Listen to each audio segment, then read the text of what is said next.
Welcome friends, welcome again to the channel The Educator and Integrated Class. Friends, हम discuss कर रहे थे economy से रिलेटेड कुछ इंपॉर्टेंट कर्व्स के बारे में। उसी कर्व में उसी रिलेशन में आगे बढ़ते हुए हम एक और इम्पोर्टेंट कर्व्स के बारे में डिस्कस करेंगे।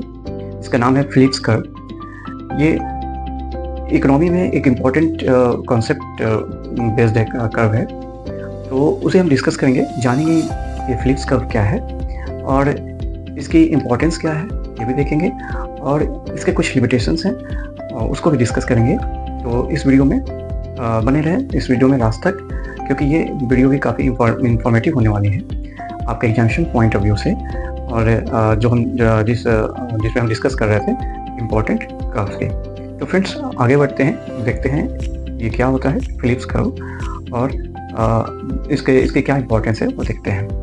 तो फ्रेंड्स जैसा कि एक डायग्राम मैंने ड्रॉ किया है, इस डायग्राम में आपने देखा कि ये एक प्लॉट किया हमने वाई एक्सिस और एक्स एक्सिस, और उसके बीच में एक डाउनवर्ड स्लोपिंग एक कर्व बनाया है मैंने। ये इसी कर्व को हम लोग फिलिप्स कर्व कहते हैं।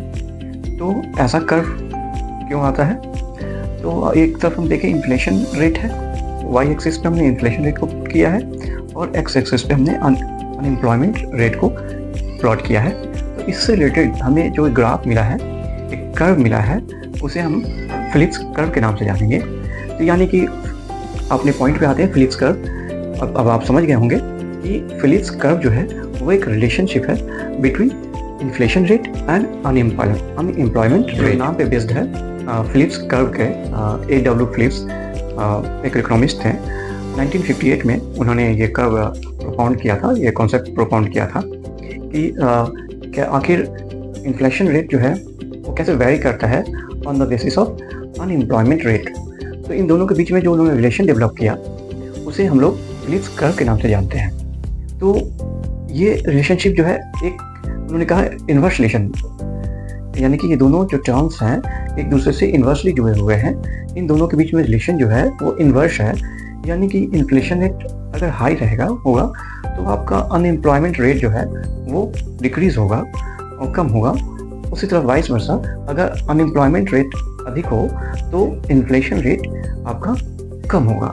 तो ये रिलेशन जो बेस्ड है, इसी रिलेशनशिप को हमारे A.W. फिलिप्स साहब ने कॉन्सेप्ट ये आपका प्रोपाउंड किया, और इसी को हम लोग इकोनॉमी के टर्म में फिलिप्स कर्व के नाम से जाते हैं। जब हम इनके कॉन्सेप्ट को एक ग्राफ के रूप में प्लॉट करते हैं, जब हम इन दोनों टर्म्स को रखते हैं, एक वाई एक्सिस पे जैसे हमने इन्फ्लेशन रेट को रखा और एक्स एक्सिस पे हमने अनएम्प्लॉयमेंट रेट को रखा, तो देखा कि इनका जो इन्वर्स रिलेशन है उसको प्लॉट किया, यानी कि higher the inflation rate lower will be the unemployment rate. इसके आधार पे हमने जो कर्व ड्रॉ किया, ग्राफ जो मिला हमें वो डाउनवर्ड स्लोपिंग कनकेव कर्व मिला, और इसी डाउनवर्ड स्लोपिंग कनकेव कर्व को हमने नाम दिया है फिलिप्स कर्व। उसके आधार पे हम जान जाते हैं। तो फ्रेंड्स ये आपका फिलिप्स कर्व है। अब आपके इसके इम्पोर्टेंस के समझना होगा। तो जैसा कि दो टर्म्स है, इन्फ्लेशन रेट खुद अपने आप में एक इम्पॉर्टेंट टर्म है। इन्फ्लेशन यानी मुद्रास्फीति, साधारण शब्दों में कहें महंगाई, और अनएम्प्लॉयमेंट रेट यानी कि बेरोजगारी दर। तो अनएम्प्लॉयमेंट और इन्फ्लेशन दोनों पॉलिसीज मेकर के लिए, इकोनॉमी में किसी भी कंट्री के इकोनॉमी में पॉलिसीज मेकर के लिए हमेशा से एक हेडेक का काम रहा है। इनको मैनेज करना एक बहुत बड़ी चुनौती रही है इकोनॉमिस्ट के सामने, और इसी रिलेशनशिप को जो शो करता है वो हमारा फिलिप्स कर्व शो करता है। तो फिलिप्स कर्व का रिलेशन कैसा है फ्रेंड्स? इन दोनों का रिलेशन जो है फिलिप्स कर्व के अनुसार ये इन्वर्स रिलेशन है, यानी कि अगर एक में इंक्रीमेंट होता है, एक अगर इंक्रीज करता है तो दूसरा आपका डिक्रीज करेगा। तो यही कॉन्सेप्ट है आपका फिलिप्स कर्व का। फ्रेंड्स हम ये समझने की कोशिश करते हैं ये जो इन्वर्स रिलेशन है वो कैसे है between inflation rate and unemployment rate. ये दोनों के बीच में इन्वर्स रिलेशन कैसे है जो हमें फिलिप्स कर्व के द्वारा मिलता है, वो कैसे है? तो थोड़ी सी लॉजिक लगाते हैं फ्रेंड्स कि इन्फ्लेशन यानी मुद्रास्फीति। जब इन्फ्लेशन होगी तो उस समय जो प्रोड्यूसर्स हैं, गुड्स के, सर्विस के जो भी प्रोड्यूसर्स हैं, वो आपके प्रॉफिटेबिलिटी में भी इंक्रीमेंट होगा, उनकी प्रॉफिट भी इंक्रीज होगी। जब इन्फ्लेशन होगा, इन्फ्लेशन इंक्रीज होगा, इन्फ्लेशन रेट जब इंक्रीज होगा तो जो प्रोड्यूसर है उनके प्रॉफिट भी इंक्रीज करेगी। अब जब उनके प्रॉफिट इंक्रीज करेंगे तो प्रॉफिट इंक्रीज इट मीन्स वो उनको मोटिवेट करेगा ताकि और वो रिसोर्सेज का यूटिलाइज कर सके और उनको हार्नेस कर सके और अपनी प्रॉफिट को और इंक्रीज कर सके। इस मोटिवेशन में वो और वर्कफोर्स और लेबर फोर्स जो है वो और हायर करेंगे ताकि रिसोर्सेज की हार्नेसिंग जो है वो ज़्यादा हो सके और कि प्रॉफिट भी अधिक हो सके, मैक्सिमाइज हो सके। तो इस दौरान इस मोटिवेशन से वो और भी लेबर फोर्स को हायर करेंगे और उस हायरिंग के दौरान उनका क्या होगा, जो वहाँ की जो अनएम्प्लॉयमेंट रेट है वो डिक्रीज करेगी। तो थोड़ा सा लॉजिक, छोटी सी लॉजिक है, तो आप ये निष्कर्ष निकाल सकते हैं कि इन्फ्लेशन रेट जब इंक्रीज करेगी तो आपका अनएम्प्लॉयमेंट रेट जो है वो गोज डाउन यानी कि डिक्रीज करेगा, और वाइस वर्सा है, अनएम्प्लॉयमेंट रेट अगर इंक्रीज करे तो इन्फ्लेशन रेट भी डिक्रीज करेगा। तो ये कॉन्सेप्ट था आपका फिलिप्स कर्व का। और फिलिप्स साहब ने ये तो बताया कि हमारा जो इन्फ्लेशन रेट है वो अनएम्प्लॉयमेंट रेट से इन्वर्सली रिलेटेड है। ये 1950s के यानी 1960s के आसपास का कॉन्सेप्ट था, जो इकोनॉमिस्ट को बेहतर लग रहा था कि हाँ ऐसा ही है, इकोनॉमी में कुछ ऐसा ही कुछ चलता है कि इन्फ्लेशन रेट जो है अनएम्प्लॉयमेंट रेट के साथ वो इन्वर्सली प्रोपोर्शनल है, इन्वर्सली रिलेटेड है, और कहीं ना कहीं पूरे इकोनॉमी में ऐसा ही कुछ चीज़ें घटित होती हैं, ऐसे ही चीज़ें चलती हैं। लेकिन 1970s के दौरान 1970 में एक क्राइसिस आया, ऑयल क्राइसिस, इकोनॉमिक क्राइसिस था। उस दौरान देखा गया कि एक पूरी इकोनॉमी में जहां इन्फ्लेशन रेट हाई था, इकोनॉमिक जो ग्रोथ थी वो स्टैग्नेंट थी, और साथ साथ आपका अनएम्प्लॉयमेंट रेट भी हाई था। जी हाँ फ्रेंड्स, जो फिलिप्स का कॉन्सेप्ट था, फिलिप्स कर्व का जो कॉन्सेप्ट था कि अनएम्प्लॉयमेंट रेट और इन्फ्लेशन रेट एक दूसरे से इन्वर्सली रिलेटेड हैं, एक दूसरे से वो इन्वर्सली प्रोपोर्शनल हैं, और कहीं ना कहीं क्या होगा इकोनॉमी में होगा कि इन्फ्लेशन रेट बढ़ेगी तो अनएम्प्लॉयमेंट रेट अपने आप डिक्रीज होगा। वो यहाँ 1970 के जो क्राइसिस था, इकोनॉमिक क्राइसिस था, वहाँ पे ऐसा नहीं हुआ, ऐसा नहीं देखने को मिला।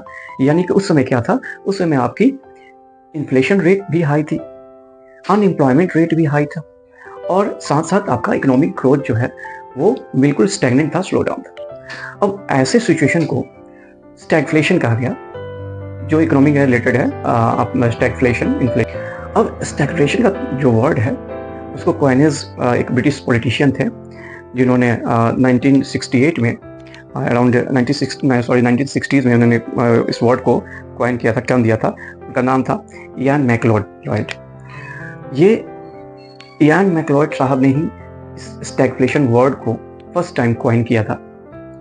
और यहाँ पे ऐसी सिचुएशन, ऐसा इकोनॉमिक कंडीशन जो है वो यहाँ देखने को मिला 1970s में, जो कि फिलिप्स के कॉन्सेप्ट का बिल्कुल विपरीत था। वो उन्होंने जो कहा, उनके अनुसार इन्फ्लेशन रेट अगर हाई रहेगा इकोनॉमी में तो अनएम्प्लॉयमेंट रेट जो है वो कम होगा, डिक्रीज होगा, लेकिन ऐसा देखने को यहाँ नहीं मिला। तो इसलिए यहाँ पे जो कॉन्सेप्ट था, इकोनॉमिक कॉन्सेप्ट, वो बिल्कुल धराशायी हो गया था इस क्राइसिस के ऊपर। और ये आप लिमिटेशन बोल सकते हैं फिलिप्स कर्व का, कि इस तरह से ये फिलिप्स कर्व का लिमिटेशन है कि जो इन्फ्लेशन रेट है और अनएम्प्लॉयमेंट रेट है स्टैगफ्लेशन में, वो बिल्कुल एक दूसरे से इन्वर्सली प्रोपोर्शनल नहीं है। स्टैगफ्लेशन जो इकोनॉमी का आपका टर्म है, उसमें ऐसी कंडीशन जिसमें आपके इन्फ्लेशन रेट, अनएम्प्लॉयमेंट रेट दोनों एक साथ हाई रहते हैं, और साथ साथ इकोनॉमी जो है वो स्लो डाउन रहती है। तो फ्रेंड, ये था आपका लिमिटेशन इकोनॉमी का।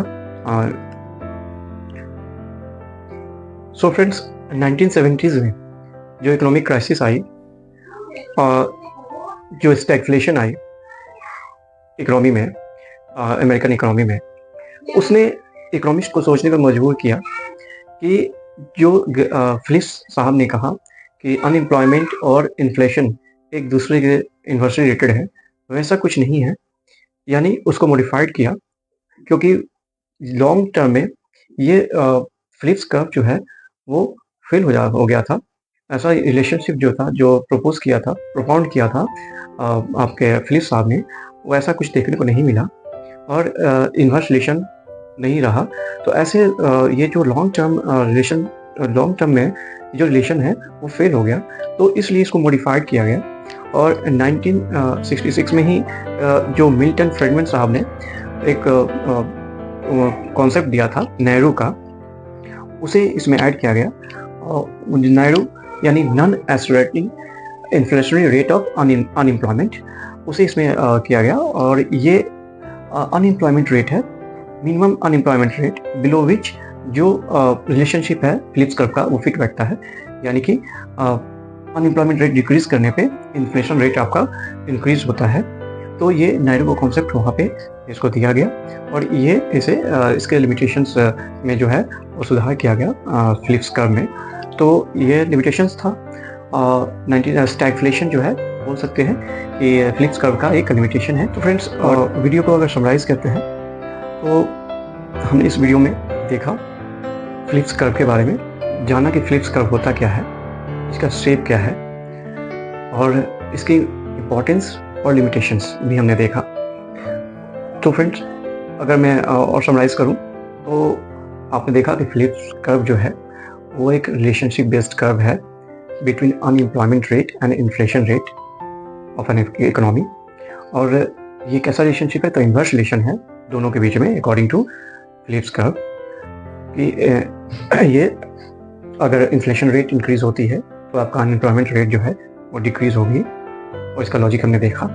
फिर इसके लिमिटेशंस देखें कि ये जो कर्व है वो शॉर्ट रन के लिए सही है, लॉन्ग रन में ये लॉन्ग टर्म में ये फिलिप्स कर्व जो है वो फिट नहीं बैठता फॉर एन इकोनॉमी।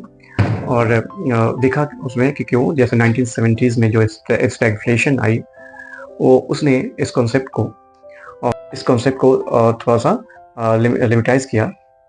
तो फ्रेंड्स, ये है आपका इस वीडियो में इतना ही। ये एग्जामिनेशन पॉइंट ऑफ व्यू से इतना काफ़ी है। और जो क्वेश्चन पूछे जाते हैं खासकर यूपीएससी में, बीपीएससी में या फिर अदर्स कॉम्पिटिटिव एग्जाम्स में, वो इससे ज़्यादा नहीं है। इसका शेप जो आप देख रहे हैं, डाउनवर्ड स्लोपिंग कनकेव बोलेंगे, कनकेव कर्व, कई बार इसका शेप के बारे में पूछे जाते हैं। तो friends, thank you for watching the video and subscribe करना ना भूलें, ताकि ऐसा इन्फॉर्मेटिव वीडियोस जो है आप तक पहुंचते रहें और हमें भी मोटिवेशन मिलता रहे, ताकि ऐसे इन्फॉर्मेटिव वीडियोस हम आपको प्रोवाइड करते रहें। Thank you friends, thank you for watching.